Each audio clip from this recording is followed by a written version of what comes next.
Christmas reactivates family memories that were recorded in the body as silent defense.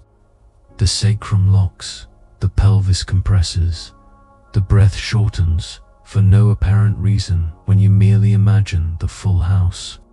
The familiar faces, the return to the countryside where old traumas still live as deep tension. This contraction is not ordinary nervousness that passes with relaxation techniques or willpower. It is a deep somatic memory reactivating a defense that was installed decades ago when the body learned to protect itself in the only way it knew at that time. There is a Christmas ritual that ancestral traditions used specifically in this period to heal trauma at the root. This practice needs to be done by the 24th, because after that the family field will already be active and the base will have been pulled back into the roles and defenses that consume all available creative energy. You are going to learn now why the sacrum holds records that no cognitive therapy can reach, and why Christmas specifically reopens this window of body memory with surgical precision. Closing this video at this moment means missing the exact instant when your body will begin to recognize that the cycle can end, that the contraction can yield, and that the structure can finally settle without needing to hold up the past. What happens at the root when the cycle closes is about to be revealed. The base of the body is not just the bony structure that keeps you standing. It is the living archive where the nervous system records the first experiences of safety or threat in the relational field, transforming every moment of rejection, every heavy silence, every look of disapproval into muscle tone, defensive posture, and breathing pattern that persist for decades.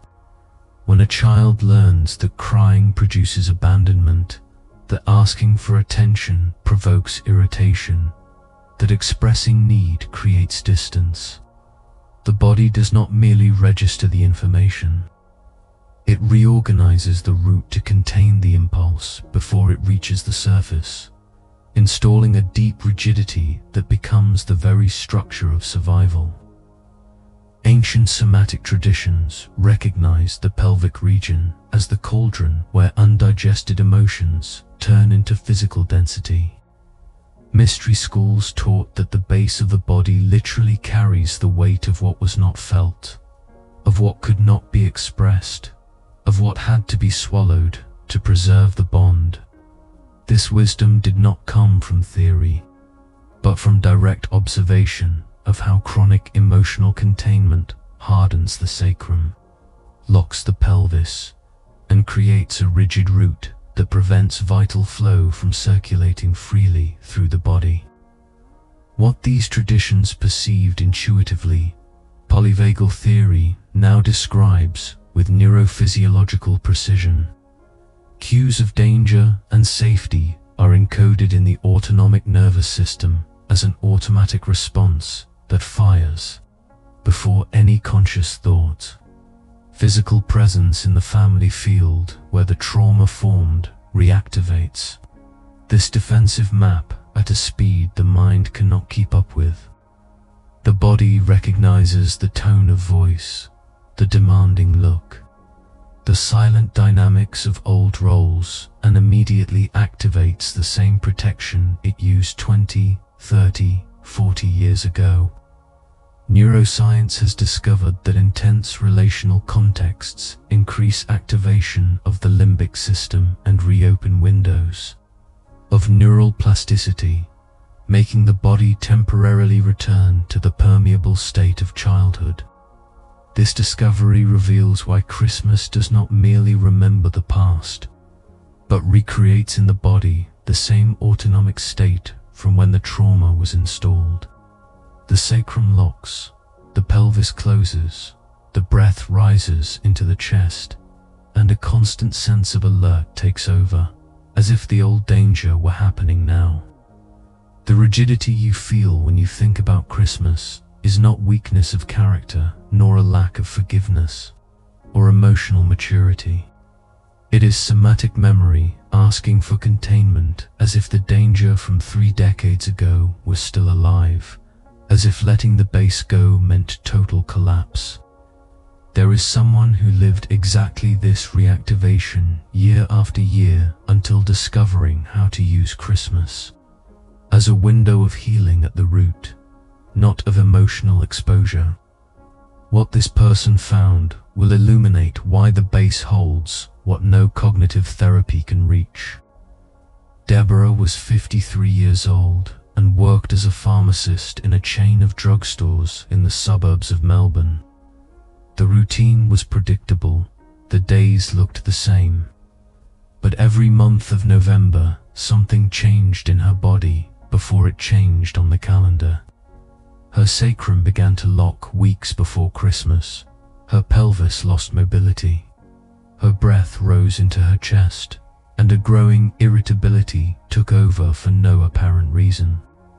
She could not relax thinking about the dinner, the full house, the familiar faces that brought back a diffuse sensation of always being on the verge of exploding or freezing. The fatigue did not improve with rest, and a constant tension settled in her body as if something bad were about to happen, even knowing rationally that there was no concrete threat. Deborah had already tried cognitive therapy, which helped her understand the family patterns but did not dissolve the reactivity her body sustained. Breathing techniques worked temporarily, but the rigidity returned within a few hours. Physical exercises relieved the symptoms without healing the cause. And every December she arrived at the dinner exhausted, contained, distant from herself.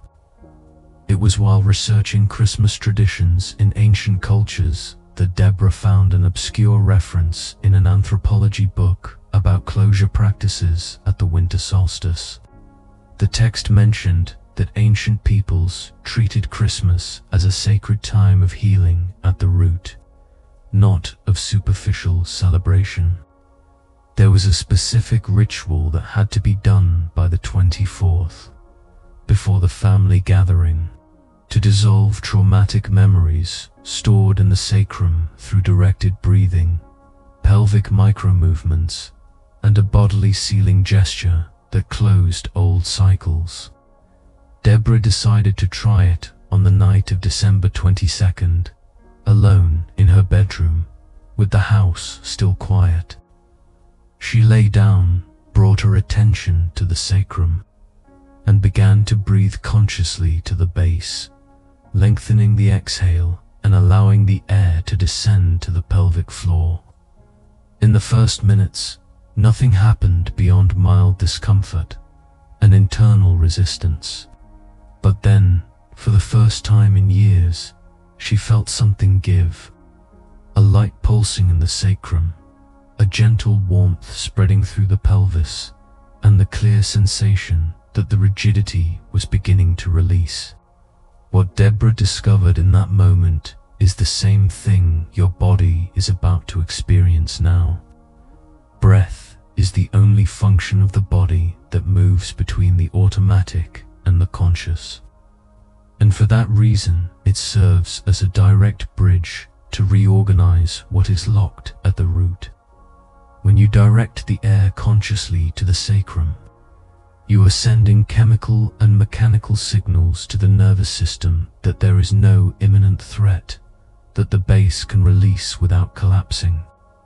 This is the principle that supports the Christmas ritual used by ancient traditions to heal trauma at the root, and it is exactly what you are going to apply now in your own body. Find a place where you can be for a few minutes without interruption. You do not need a formal posture or a prepared environment, just a space where the body can rest without needing to sustain external vigilance. Lie down or sit so that the spine has support and the pelvis can relax without effort. Close your eyes if that helps bring attention inward, or keep a soft gaze if you prefer. Set internally the intention of closure, recognizing that this is a time to close old cycles before Christmas, not to relive them. Bring all your attention to the sacrum, the triangular bone at the base of the spine. Notice the weight of this region against the surface where you are supported.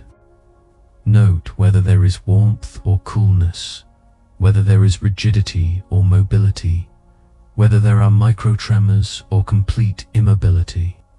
Do not force anything, just observe how the body is holding this area now, in this moment. The language of the body is sensory, and the sacrum is speaking through tension, density, temperature, and subtle vibration. Now begin to breathe consciously to the base. Inhale through the nose naturally, without forcing depth, and on the exhale, lengthen the time, letting the air descend slowly to the pelvic floor, as if the breath could reach the sacrum from the inside. Your attention rests in this region as the air descends.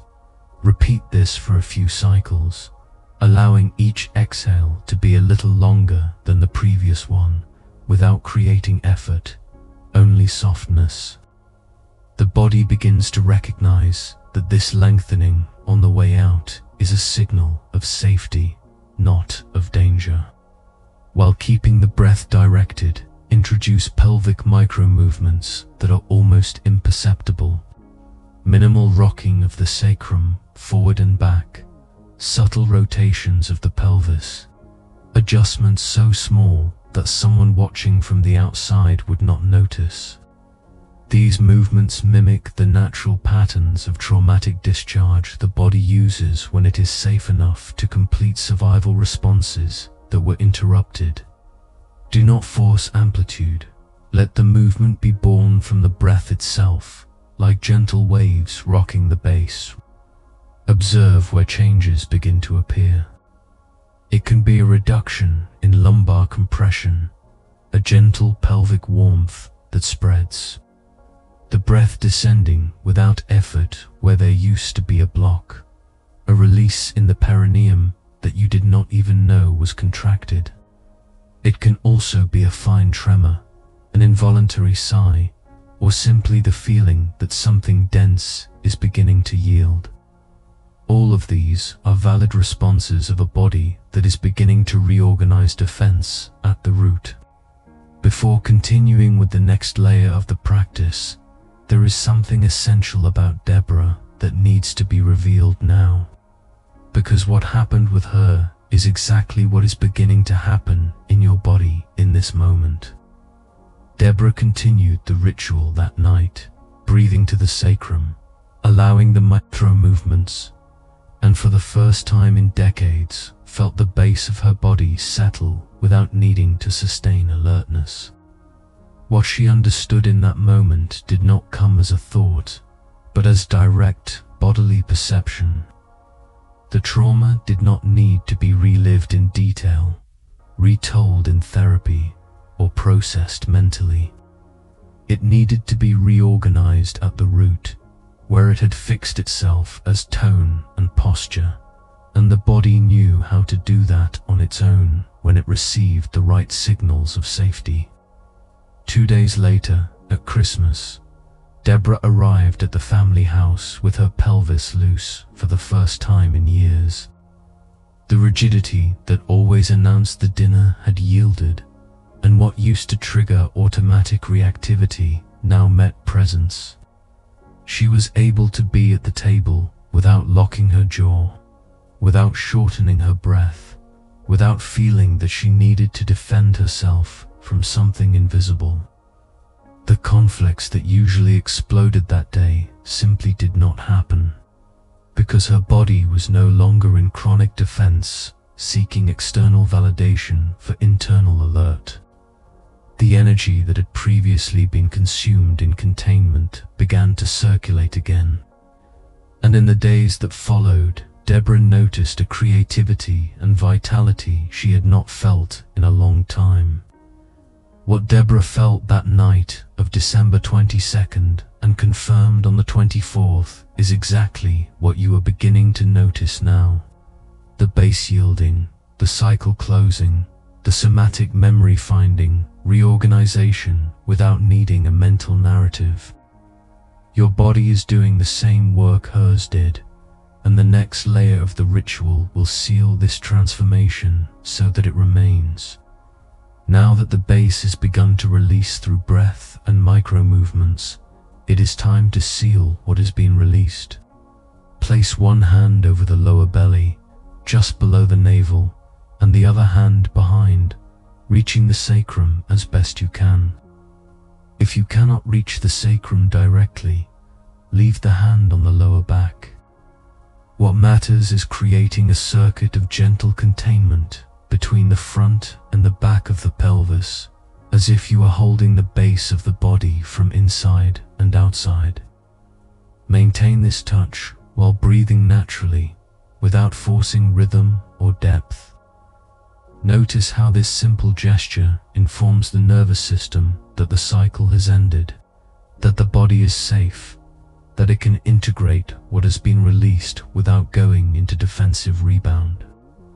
The touch is firm but gentle, holding the region without compressing, offering presence without intrusion. Stay like this for a few breathing cycles, allowing the warmth of the hands to penetrate the pelvis, allowing attention to remain anchored at the base, allowing the sense of settling to deepen. The directed breath brought oxygenation and movement to where there was rigidity. The micro-movements completed survival responses that had been interrupted for decades. The sealing gesture now integrates these two layers, creating a complete somatic liturgy of closure. Together, these three elements form the Christmas ritual that ancestral traditions used to heal trauma at the root, and that you have just applied in your own body before the 24th. The central practice is complete. What comes now is the return protocol, the tool you will use over the next days whenever you feel the rigidity trying to return, ensuring that the closure remains even when the family field is active. The physical marker that proves the transformation occurred is happening now in your body. The breath descends effortlessly to the pelvis, where there used to be a block. The sacrum settles with a soft weight, without the defensive rigidity that sustained constant alert. The jaw is less clenched, the perineum looser, and there is a fine mobility at the base that did not exist when you began. These signs are not abstract, they are trackable and concrete, and they confirm that the Christmas ritual did what it was meant to do, healed the trauma at the root, reorganizing defense at the base before the 24th. To anchor this new state and be able to access it whenever you need, use the signal gesture of one hand over the lower belly. It can be done anywhere, discreetly, in 30 to 60 seconds. Just place the palm of the hand a few centimeters below the navel. Apply light pressure, breathe consciously to the base for 3 or 4 cycles, and allow the body to recognize the settling. This simple touch reactivates the circuit of safety you created now, reminding the nervous system that containment is no longer necessary. When you feel the rigidity trying to return in the next days, especially as Christmas approaches, do the following. Stop where you are, place your hand on the lower belly, breathe directing the air to the sacrum, and recognize internally that the cycle has already been closed, that the body knows how to return to settling, and that the base does not need to sustain old defense. Repeat this as many times as necessary. The protocol is simple, But repetition teaches the body that the closure is real and that somatic memory no longer needs to command presence. The seal is complete, and what you carry now is different from what you carried when you began watching this video. The base settled, the sacrum released defensive rigidity, and the old cycle found a point of real closure before the 24th. This means Christmas no longer needs to be the stage where family traumas repeat automatically. You notice when the contraction tries to return. You recognize the signal in the body before it turns into reactivity. And you have a concrete tool to reorganize defense at the root without needing to relive stories or process endless mental narratives. What changed is not only in understanding, it is in the somatic structure, in the way the body holds presence without sounding the alarm. The Christmas ritual you have just applied is only the doorway into a much vaster territory of somatic release and closure of inherited patterns. There are other layers of body memory waiting for resolution, other knots of containment that drain creative energy, other old defenses that can be dissolved when you know where to touch and how to breathe. Healing at the root does not end here. It deepens with each practice, with each cycle you close consciously, each time the body recognizes that it can release without collapsing. As Clarice Lispector said, freedom is the space that pain used to occupy. The space that the rigidity of the sacrum used to occupy is available for presence, for creation, for a Christmas that finally fulfills its function of renewal instead of repetition. This freedom does not come from forgetting the past, but from reorganizing the base that held it as living truth in the present. The body knows how to do this when the breath descends, when movement returns, when containment finds divine permission to undo itself. If this content resonated with you, leave your like, subscribe to the channel, and turn on notifications. Share this video with someone you recognize who also arrives at Christmas with the body locked, carrying family memories that were never healed at the root. Consider becoming a channel member to support the production of more deep practices that unite neuroscience and ancestral wisdom, and so that this knowledge can reach more people who need it. Write in the comments, I heal trauma at the root with the Christmas ritual before the 24th. This affirmation marks in the outer world the inner transformation that happened in your sacrum, anchoring the practice in the body and creating a testimony of real closure for others who still carry old defense. To continue this journey of somatic release and discover other techniques that dissolve inherited patterns, where they truly fix themselves in the living tissue of the body, click the video that is appearing on the screen. The base that locked decades ago to protect you from the family field where the trauma was born recognizes for the first time that it can release without collapsing. Christmas stops being repetition and becomes passage where cycles finally end because